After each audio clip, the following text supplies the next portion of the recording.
Hello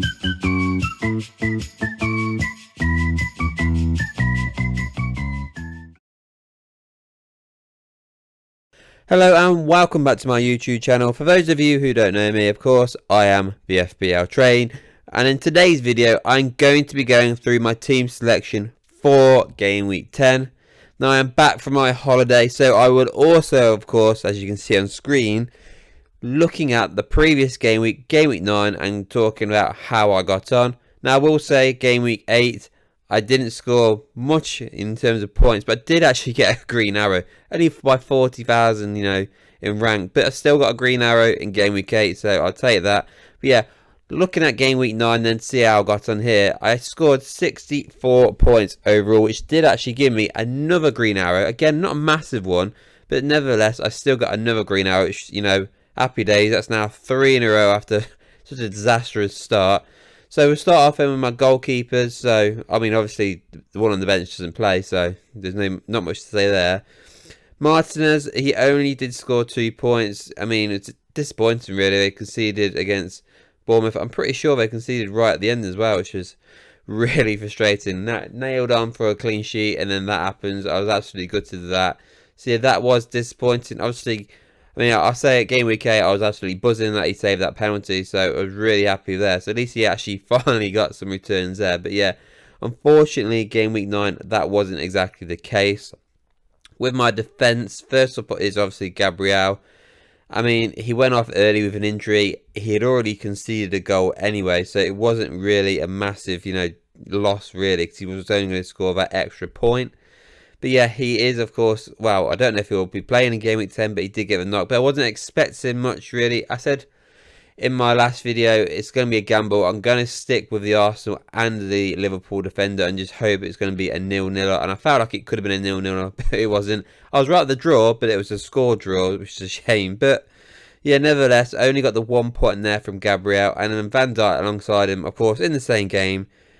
Came away with 7 points. Absolutely buzzing about that one. Of course, he did score a goal, which, you got to be buzzing about that. He did score 2, which meant, obviously, he lost a point there. But absolutely buzzing he got the 7 points there. So, definitely be taking that one. Didn't look good at first, but yeah, definitely happy with the decision on keeping Virgil van Dijk. Especially as well, because, I did consider selling at 1 point, and I'm really glad I have kept him up to this point. And then Rico Lewis, again, played for Man City, which is every time I think that's a bonus, so I always worry that eventually Pep's going to go, you know what, I'm not going to play him now. But he did start against Southampton, and of course he kept the clean sheet, which I did actually expect against Southampton, because I just think Southampton are just so bad. They're going to get relegated. And honestly, if you're a Southampton fan, I would really worry that you could end up the lowest ever scoring points with the way Russell Martin wants to play.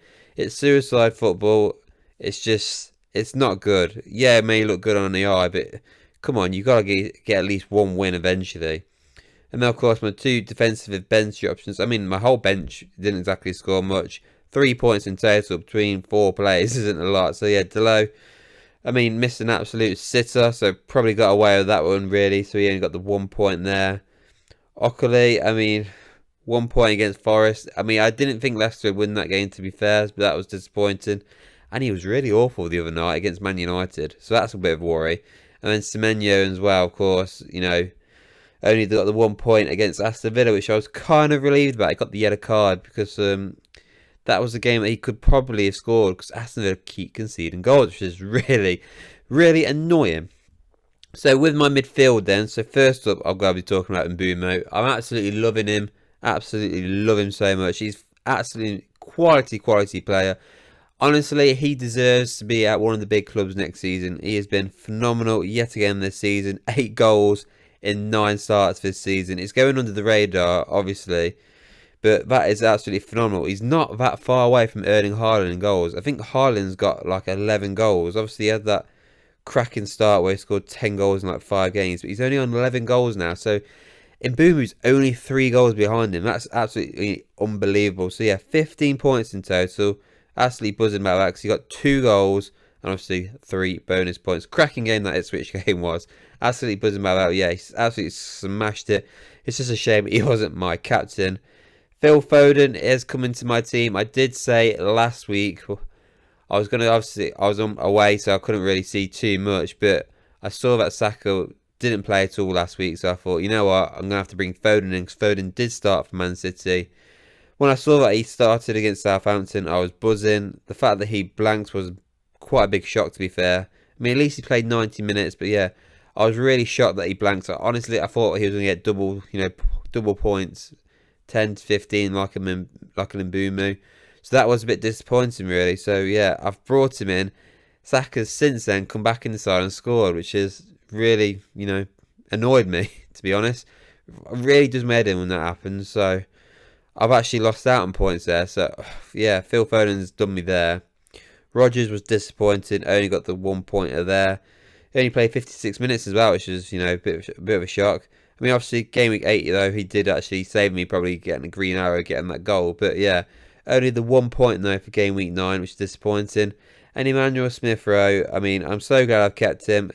At one point, you could have looked at getting rid of him when he had the fixtures of Newcastle, Forest, Man City and Southampton. I didn't. Obviously, he got points against Newcastle.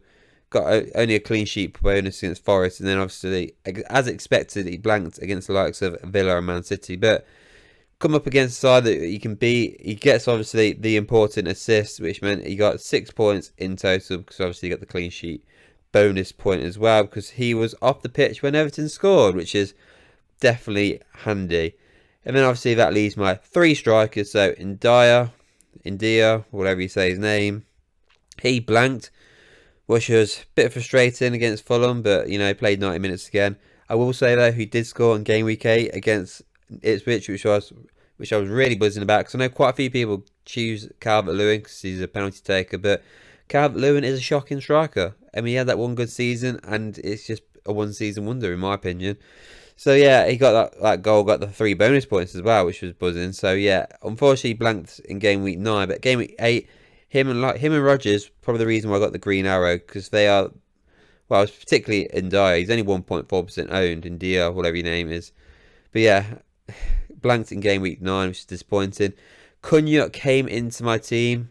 I decided that pretty late on, to be honest. It was Havertz originally, who did thankfully blank. I mean, he did score, it was disallowed. Shouldn't have been disallowed in my opinion, but he did get disallowed. But yeah, I took Kai Havertz out just purely because the 3 fixtures he had were Liverpool, Newcastle and Chelsea. And Newcastle and Chelsea both are away from home. So I weren't really that confident, whereas Cunha, he had the likes of, Brighton, who concede, their defence isn't great, and then he's got like Crystal Palace and Southampton. So I felt like it's a bit of a no-brainer, really. I felt more comfortable with Cunha. So yeah, thankfully, I did put him in because, he did score, I mean, right at the end, but he still scored for Wolves to equalise, make it 2-2. Absolutely buzzing about that. Got the 3 bonus points as well, so 9 points from him. So I was really, really happy with that, and I'm really, really happy with Erling Haaland only scoring me 12 points. Really happy with that. The reason is, obviously, he scored a goal, which is alright, I guess. I'd take that. I'm happy with that, to be fair. But the big thing was, I saw a lot of people triple captain him against Southampton. I mean, I didn't realise until after the game that people were doing it. But I was never really comfortable doing it. I mean, on paper, it's the easiest fixture he's got on the calendar. But I don't know why. I weren't feeling it just yet. But quite a few people did. And of course, they got the 18 pointers. So I got away with one there because he could have easily scored a hat-trick, especially as well when he scored like the first 5 minutes. Thankfully, like I've said, I was on holiday, so I wasn't watching the scores coming in live. So if I saw that he scored, if I was watching he scored in the first 5 minutes, I would have been panicking. But yeah, only scored 12 points for me overall, which is great because then all those people, missed out on those points. And of course, I got a green arrow when loads of people triple captain, which is a massive, massive bonus. It means I have the triple captain still in my bank, so I can cash that in later on. Hopefully, I do a lot better. So yeah, 64 points overall. 50-50 on my transfers. Cunha worked out a treat. Foden has not worked out. But yeah, let's move on then to game week 10. So then on to game week 10, where I do have 2 free transfers for this game week. And starting us off then is going to be my goalkeeper. And of course, it is going to be Martinez, who does have Spurs away. Confident am I about this? Absolutely not. I would not be surprised if Spurs obviously score a goal, because they do like to score goals. They also like to concede goals, but they do like to score goals too. So I'm not confident about this. I mean, I'm more hopeful. Obviously, Spurs will get more chances than most teams who play Villa. So there is a good chance I could get maybe a safe bonus point there, but we'll have to wait and see there. But yeah, confidence-wise, not very confident at all there. My battle three is going to consist of Gabriel, Van Dijk and Lewis yet again. So obviously Gabriel went off injured against Liverpool. We still don't know yet if he's going to be fit enough for the weekend to play Newcastle away. But my gamble would just to leave it as it is, if I'm being honest. Because if he does play, then there's a good chance he can get a clean sheet against Newcastle. But if he doesn't play, then it's going to be either Dalot or Colley. And at the minute, I'm favouring Dalot because they've sacked Ten Hag, so there's a better chance that they'll do well against Chelsea. I mean, even though they beat Leicester, they'll shambles at the back, to be fair, United last night. So, that's something to look at. But, yeah, that is an option that I could change still. I've still not decided yet on whether to confirm, because I have got 2 transfers in mind for this game week, and taking out Gabriel is one of the possibilities I'm going to be doing. Virgil van Dijk's got Brighton at home. That's going to be one of those weird ones, really. I don't know why, but Brighton are a bogey team for Liverpool. They have been for Klopp. Be interesting how Slot gets on with them. But yeah, I'm going to obviously start Van Dijk. It's going to be interesting to see how that goes, because Brighton are a team that do score goals. And then Rico Lewis has got Bournemouth away, which again, I'm not quite sure how this game is going to go, because Bournemouth are very much hit and miss. They could play absolutely amazing one game week and then be surprisingly terrible in the next. So, although he's starting for me, Lewis, I'm not confident, if I'm being honest, that he'll get the clean sheet. But, he did start in the Carabao Cup, which was obviously a worry. But Guardiola did come out and say you can't not play him at the moment, which is a nice little bonus to hear. So, fingers crossed he does start against Bournemouth. So, obviously, that does mean Dalot and Okoli are going to be my 2 bench options. Obviously, Okoli has the better fixture, really, against Ipswich away. But, I mean, he was awful last night against United. Did you see that goal that he pretty much gave to United? Pass back was awful. So, I mean, he could get dropped for that for all I know. But, nevertheless, I think the fact that, obviously, like I mentioned, Ten Hag sacks, I'll just edge Dalot over Okoli. So, yeah, that is how my back line is going to be looking. Well, could be looking, should I say. With my midfield, then it is the same 4-man midfield as it was with game week 9. So that means Semenyo will stay on my bench, just purely based on the fact he's got Man City at home. I mean, it is at home, but it's Man City. But honestly, he is the second player I could take out of this game week, Semenyo. So I targeted him for those fixtures that Bournemouth had. Who was it exactly? I'm just going to have a quick check now, but I believe Leicester was one of the fixtures. Yes, Leicester and Southampton. So those are the 2 fixtures that I targeted. That's why I brought Semenyo in. Obviously, he did get that goal against Southampton, and he did unfortunately blank against Leicester. That's what I targeted. That was the reason why I brought him in. Obviously, he didn't get off to a good start, going against the likes of Forest, Newcastle and Everton, but he does struggle against the tougher sides. And he has got a decent fixture run after game week 12. Kind of, but he's got, he's got Spurs in 14, but I am probably going to be looking to sell Semenyo rather than keep him, because he was just a short-term buy. But anyway, so the 4-man midfield, of course, is going to be Rodgers, who's got Spurs away. Tough game, that is. Phil Foden's got Bournemouth away. I'm hoping he returns in that game. Really am, because I need a return from him. He didn't score in the Carabao Cup the other night against Spurs either, which knocked him out, so that's also a worry. But yeah, hopefully he turn around. And Mbeumo's got Fulham away. Fingers crossed he does well there. And same with Smith Rowe. He's got Brentford at home, so hopefully that game ends 3-3 and it's a hat-trick for Mbeumo and Smith Rowe. That would work out an absolute treat. And so that, of course, leaves my front 3 of Ndaya, Cunha and Erling Haaland. So there was no chance of starting Semenyo, Dalot or Okoli over any of these guys. Ndaya, I need to double check on that name, because I remember hearing it and I keep forgetting it. But he's got Southampton away. I can't not play him for that fixture. So, of course, I'm going to be starting him. Cunha's got Crystal Palace at home. Crystal Palace did look good again the other night, but hopefully Cunha can get the goal, because, obviously Crystal Palace beat Spurs 1-0. Hopefully, Wolves can beat or at least score some goals against Crystal Palace. And of course, Erling Haaland's got Bournemouth away, where he is going to be my captain, because he's on a bad run at the minute, and eventually he is going to pop off and score another hat trick. So I don't want to miss out again on that. So yeah, that is how my team is currently looking. So I've not made any transfers yet. That's why this is how my team is currently looking. But I'm going to show you now the 2 transfers I'm thinking about making, and also 2 more. I'll talk about 2 more transfers I'm thinking about later on.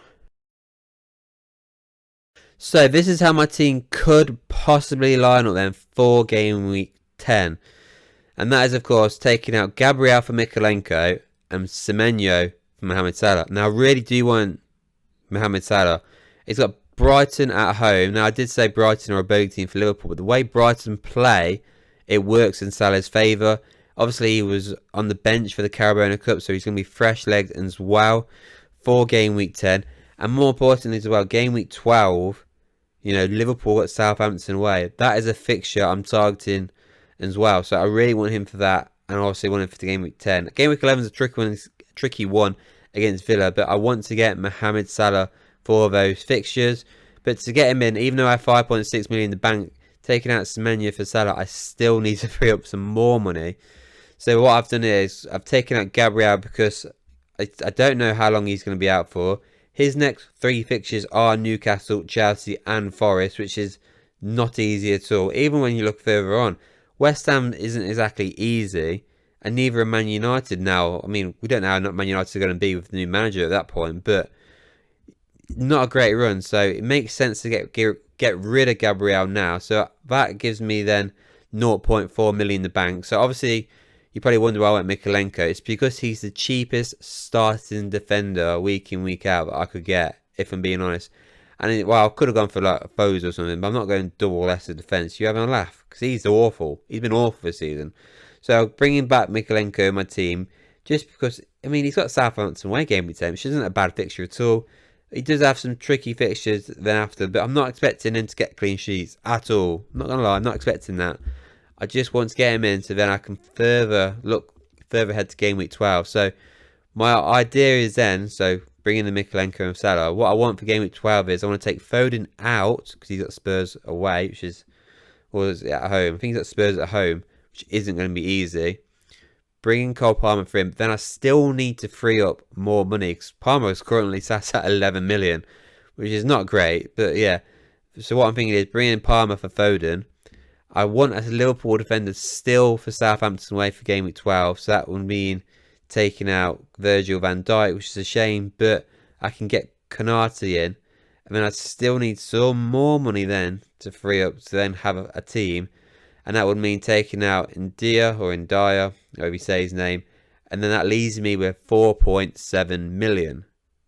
So I can bring in a 4.5 million striker, which is great. That means then I have 0.2 million then in my pocket for the next week, and hopefully there's no price rises. But if there is, I've got 0.2 million there. So that is what I'm thinking then for game week 10. That is why I want to do this a bit differently to normal. But yeah, my target for game week 10 is more than likely going to be bringing Mohamed Salah for Semenyo, and the defender I'm going to bring in is more than likely going to be Mykolenko. Now, I could obviously change a few things around again instead of going, let's say, for Konate, because Liverpool's fixtures, you know, after game week 12, they're not actually easy at all, if I'm being honest. So after game week 12, they've got the likes of Man City and Newcastle in 13 and 14 and Spurs in 17. So I could go for a second Wolves play in 8 in Nori, because game week 12, he'll play the likes of Fulham. But then after that, I mean, I say Fulham are a good team. But yeah, after that, it's the likes of Bournemouth, Everton, West Ham, Ipswich, and Leicester. So I could just get 8 in Nori, and that would probably would be better for me, because getting 8 in Nori instead of Konate, that is like a 0.6 difference currently right now. So by doing that, that leaves me then with 5.3 million spent on a striker. So I mean, that pretty much, I'm just 0.1 off really there from keeping in Dyer, which will be an extra bonus there. But yeah, that is what I'm thinking then for game week 10. So I'm looking more towards game week 12, because I think that could potentially be a massive game week with the likes of Chelsea playing Leicester and Liverpool playing Southampton. But yeah, Let me know what you think. It's a lot to take in, I know, but yeah, looks like I will be doing Salah and Mikalenko for Semenyo and Gabriel. But obviously, Gabriel thing is, a big decision to make because that would mean I'd have no Arsenal assets. And of course, ideally, I still would like Saka somehow. But yeah, let me know what you think of this team going into Game Week 10. And let me know what you guys are looking at doing for Game Week 10. Before you go as well, please do not forget to hit that like button, smash subscribe. And I'll see you all on the next one.